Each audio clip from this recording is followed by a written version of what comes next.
Daniel Jones had himself one of the best seasons that a New York Giant quarterback has had in the recent years. With that and what was also a career best season for Danny Dimes, well, the New York Giants are now in the playoffs now. They're getting set to play in the NFL Super Wildcard Weekend. And the New York Giants in the NFC East, that was in no way an easy division this year. You had all the teams. You had the Philadelphia Eagles, you had the Dallas Cowboys, and then you have the New York Giants and Washington Commanders. All those teams, since week one, they were playoff contenders, so Daniel Jones had to deal with that.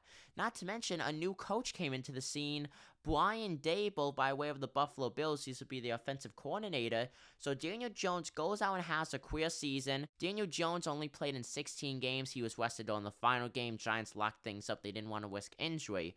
So in 16 games, he started all of them. He went 9-6-1 in the win-loss tie column. He completed 67% of his passes for 3,205 yards. He threw 15 touchdowns compared to just 5 interceptions. But it's not what he only did in the air, it's what he did on the ground too. He was like a running back. He was very mobile. He's been mobile, but he had a career season rushing the ball as well. He had over 700 rushing yards off of just above 100 attempts. He should at least be considered for the MVP. Everyone's saying that should go to Patrick Mahomes. Patrick Mahomes didn't lose anyone big except for Tyreek Hill, but even so, the Kansas City Chiefs, they're packed with players, they're packed with talent. Patrick Mahomes, he's probably going to be a future Hall of Famer. Daniel Jones has gone through so many coaches. This was his third coach in his career.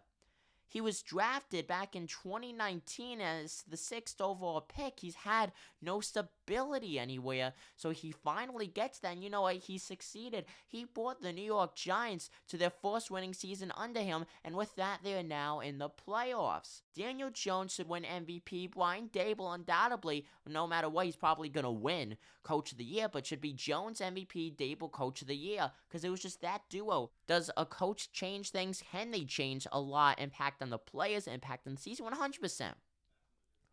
But nevertheless, though, he did not have Daniel Jones himself go out and have a career year. He set the things into place, but nevertheless, Daniel Jones did it by himself, and with that, he is one of the most underrated MVP candidates this season.